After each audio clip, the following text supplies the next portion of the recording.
Hey what's up everybody, कैसे हो आप सब। वीडियो को लाइक करो, शेयर करो और सब्सक्राइब करो। Very good morning class 8th students. तो हम लोग चैप्टर ऑलरेडी स्टार्ट किए थे फिजिक्स का अपना साउंड, ठीक है। तो आज हम लोग उसके इस चैप्टर को आगे कंटिन्यूएशन में करेंगे और चैप्टर में आज हम लोग देखेंगे कैरेक्टरिस्टिक ऑफ साउंड कि साउंड की क्या क्या कैरेक्टरिस्टिक है। तो साउंड क्या होता है, ये चीज़ें हम लोग ने देख ली।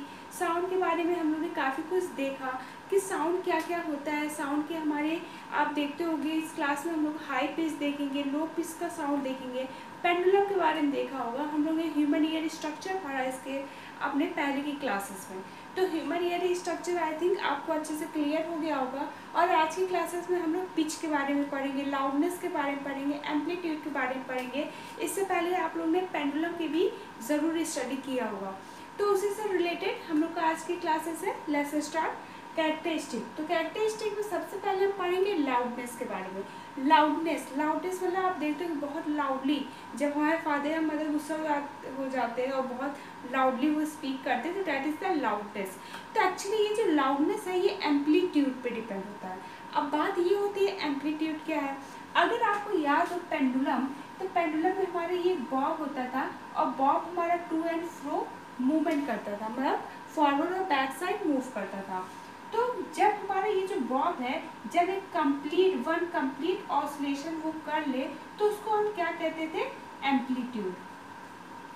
उसको हम क्या कहते थे, एम्पलीट्यूड। जब वन कंप्लीट ऑसिलेशन हमारा बॉब जो है, जो पेंडुलम है, वो कंप्लीट कर ले, तो दैट इज द एम्पलीट्यूड, ठीक है। तो यहाँ पे जो हमारा लाउडनेस है वो किस पे डिपेंड है, एम्पलीट्यूड ऑफ वाइब्रेशन।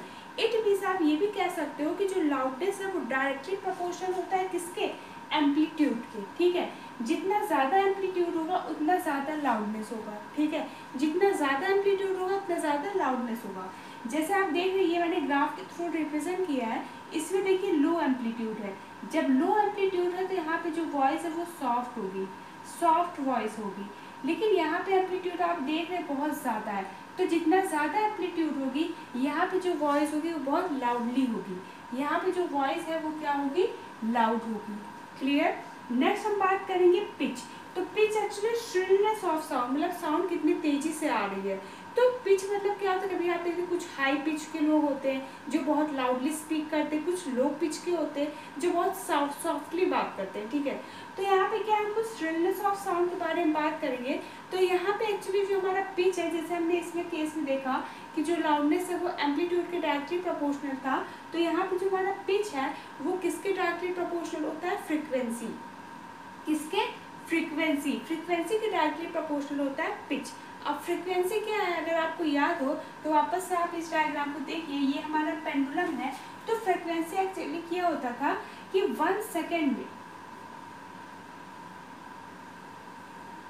सेकेंड में जितने बार हमारा पेंडुलम मूव कर ले, आइदर फ्रो और बैकवर्ड मूवमेंट हो, टू और फ्रो मूव करे, वन ऑसिलेशन कंप्लीट करे हमारा कितने सेकेंड में, 1 सेकेंड में। यहाँ पे एक टाइम लिमिट है कि 1 सेकेंड में हमारा जो पेंडुलम है वो क्या करे, मूव करे, ठीक है, टू एंड फ्रो मूवमेंट करे। और 1 सेकेंड में जितनी बार वो कंप्लीट कर ले, जितना वो ऑसिलेशन कंप्लीट कर रहा है, तो दैट इज द फ्रीक्वेंसी। वो क्या है, फ्रीक्वेंसी है, ठीक है। क्लियर। यहाँ पे टाइम लिमिट है कि 1 सेकेंड में जितना बॉब मूव कर रहा है आइदर साइड, उसको हम फ्रीक्वेंसी कहते हैं, ठीक है।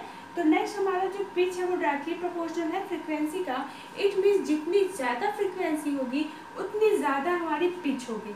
जितनी ज़्यादा आप देख लो कुछ जैसे जो लाउडली स्पीक करते हैं जिनका पिच बहुत ज़्यादा होता है, जिनकी फ्रीक्वेंसी, जैसे फ्रीक्वेंसी किसी की बहुत ज़्यादा है, तो आप जैसे कि आपके गिटार का जो वायर होता है, अगर आप उसको क्या करो, स्ट्रेच करो, बहुत ही सॉफ्टली स्ट्रेच करो, फिर उसको आप छोड़ दो, तो वो बहुत ही आप देखो बहुत ही सॉफ्ट म्यूजिक उसमें से निकलता है, ठीक। बट आप क्या करो, जब उसको बहुत हार्डली उसको आप स्ट्रेच करो और फिर बहुत तेज़ी से उसको आप छोड़ दो, तो बहुत ज़्यादा तेज़ से साउंड निकलता है। तो ये क्या एक्चुअली जब फ्रीक्वेंसी, ये हमारा क्या पिच है, ये क्या जब आप सॉफ्टली उसको वो क्या कर रहे हो, जब आप उसको छोड़ रहे हो तो बहुत ही सॉफ्टली वॉइस, बहुत सॉफ्टली म्यूजिक निकलती है। तो इट मीन्स वहाँ जो पिच है वो क्या है, लो है।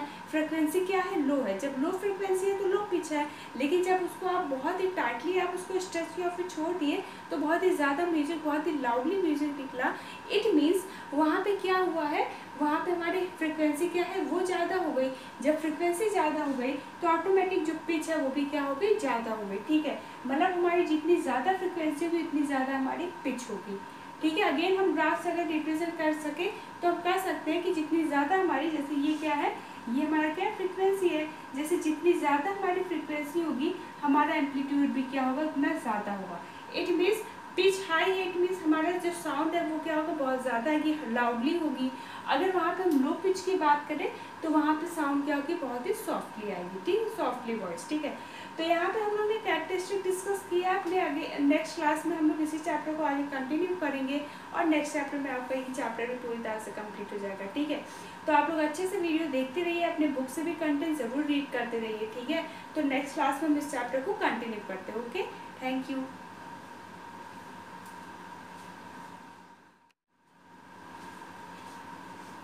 Hello class 8, welcome back.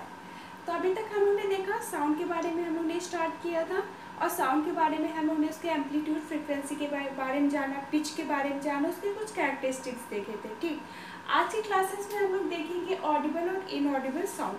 तो ऑडिबल और इनऑडिबल साउंड आई थिंक आपको क्लियर होगा।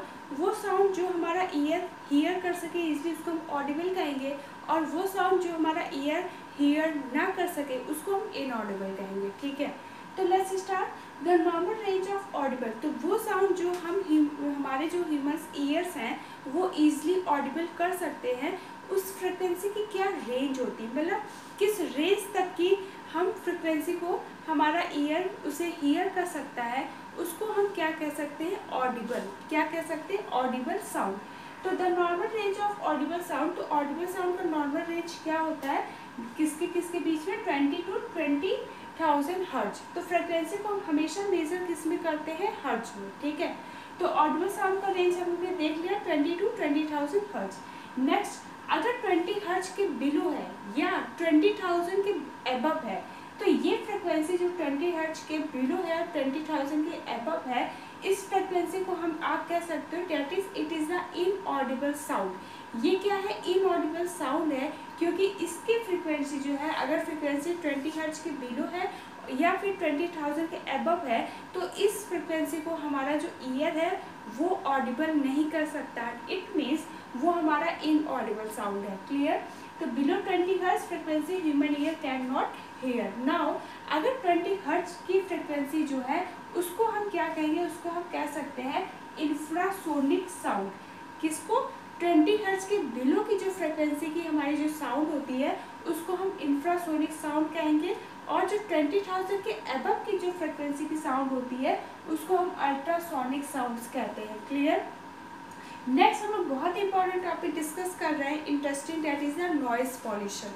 बहुत नॉइस पॉल्यूशन होता है और नॉइस पॉल्यूशन का रीज़न कोई और नहीं, हम आप ही हैं।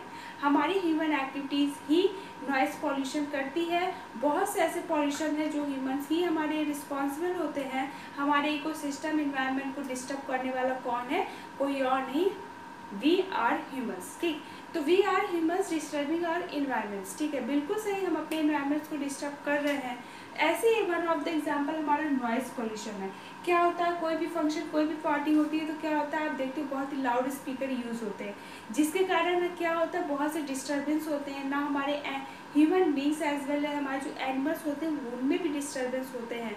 कोई बहुत लेट नाइट तक लाउड स्पीकर यूज़ होते हैं, जिसके कारण जो हमारे हार्ट पेशेंट है या ब्लड प्रेशर के पेशेंट है वो क्या होते हैं, रेस्ट नहीं कर पाते, उनको बहुत ज़्यादा डिस्टर्ब होता है। ठीक है, और उनकी क्या, उनकी हेल्थ के लिए बहुत ही ज़्यादा ये हार्म होता है। ठीक है, नेक्स्ट, तो excessive, unwanted and unpleasant. Actually noise pollution को डिफाइन कैसे करेंगे, तो ये क्या है, अनवांटेड एंड ऑब्वियसली ये क्या है, अनवांटेड नॉइस है, अनवांटेड वॉइस साउंड है, और ये अनप्लेजेंट मतलब वो साउंड जो हमें अच्छा ना लगे। ऑब्वियसली अनप्लेजेंट साउंड है और अनवांटेड मतलब किसी भी तरह की इसकी रिक्वायरमेंट नहीं है, तो इस तरह के साउंड को हम क्या कहेंगे, noise pollution, that is totally unwanted and unpleasant sound in the environment. ठीक, next cause high blood pressure. अगर देखा जाए तो नॉइस पॉल्यूशन से हमें किस तरह से नुकसान पहुंचता है, तो जैसे कि ये हाई ब्लड प्रेशर कॉज कर सकता है। अगर आप क्या करो, अगर आप ईयरफोन यूज़ करो तो आपका ईयर जो होता है वो भी क्या होता है, ईयर ड्रम आपका इफेक्ट हो सकता है, और डेफनेस भी कॉज हो सकता है। डेफनेस क्या होता है, डेफनेस एक्चुअली ये होता है जब आपका ईयर हियरिंग करने की पावर को पूरी तरह से लॉस कर दे आपका। इन शॉर्ट आप ये कह सकते हैं कि जब आपको सुनाई देना बंद हो जाए, आप पूरी तरह से डेफनेस हो जाए, जब आपका ईयर पूरी इनएबल हो जाए किसी भी साउंड को हियर करने के लिए, उसको हम डेफनेस कहते हैं। या एक हमारा और एक बहुत इंपॉर्टेंट टर्म होता है, आप कह सकते हो ह्यूमन इम्पेयरमेंट। आप क्या कह सकते हो, ह्यूमन ईयर इम्पेयरमेंट। तो इसमें क्या होता है, डेफनेस हो जाती है। तो ह्यूमन एम्पेयरमेंट में ये होता है, जो ह्यूमन ईयर एम्पेयरमेंट में ये होता है, इस केस में ये हो सकता है कि या तो आप क्या पार्शली आप क्या करो, साउंड को ना सुन सको, मतलब कुछ वॉइस है जो आपको सुनाई दे कुछ दे, या आप बिल्कुल ना सुन सको, ठीक है। पार्शली आप क्या हो सकते हो, डेफनेस हो सकते हो, या तो आप पूरी तरह से डेफ हो सकते हो, डेफनेस हो सकते हो, इट मीन्स आपको पूरी तरह से साउंड ना सुनाई दे, ठीक है। तो ये हमारा क्या होता है, ह्यूमन इम्पेयरमेंट, जिसमें आप पार्शली या फुल्ली पूरी तरह से आप डेफनेस हो सकते हो। डेफनेस मीन्स बता दिया कि जिसमें आपको साउंड ऑडिबल ना हो, आपका ईयर जो है वो पूरी तरह से काम करना, फंक्शन करना बंद कर दे, ठीक है। आपको कोई भी साउंड सुनाई ना दे, उसको हम डेफनेस कहते हैं। Clear. Next cause high blood pressure. अगर ज़्यादा साउंड नॉइज पॉल्यूशन होगा तो क्या होगा, हेडेक हो सकता है, माइग्रेन्स हो सकते हैं, डेफनेस भी हो सकता है, ठीक है। नाउ इसको हम कंट्रोल कैसे करें, क्योंकि ये हमारे बॉडी पे इफेक्ट कर रहा है, ठीक है। तो हम इसको कैसे कंट्रोल करें, हमारा इन्वायरमेंट डैमेज हो रहा है, इफेक्ट हो रहा है, बैटरी इफेक्ट हो रहा है, तो हम कैसे कंट्रोल करें। कंट्रोल करने के लिए ऑब्वियसली फर्स्ट ऑफ ऑल जो जितने भी हमारे लाउड स्पीकर्स हैं उसको पूरी तरह से बैन कर देना चाहिए, ठीक। करना चाहिए कि नहीं, बिल्कुल कर देना चाहिए, क्योंकि इससे बहुत ही ज़्यादा हार्म हो रहा है, ठीक है।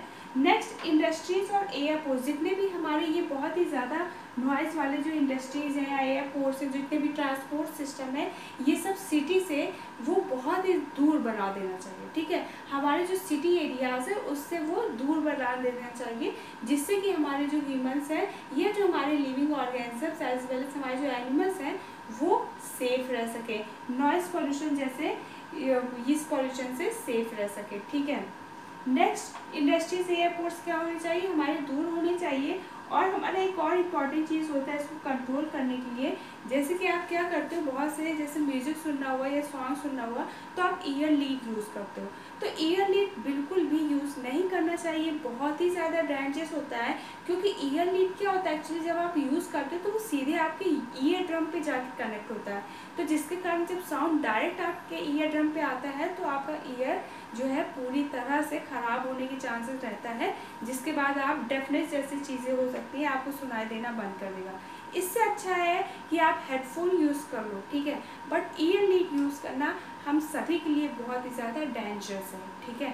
तो ये छोटे, ताकि हमारा इन्वायरमेंट में हर एक ऑर्गेनिज्म सेफ रह सके, ठीक है।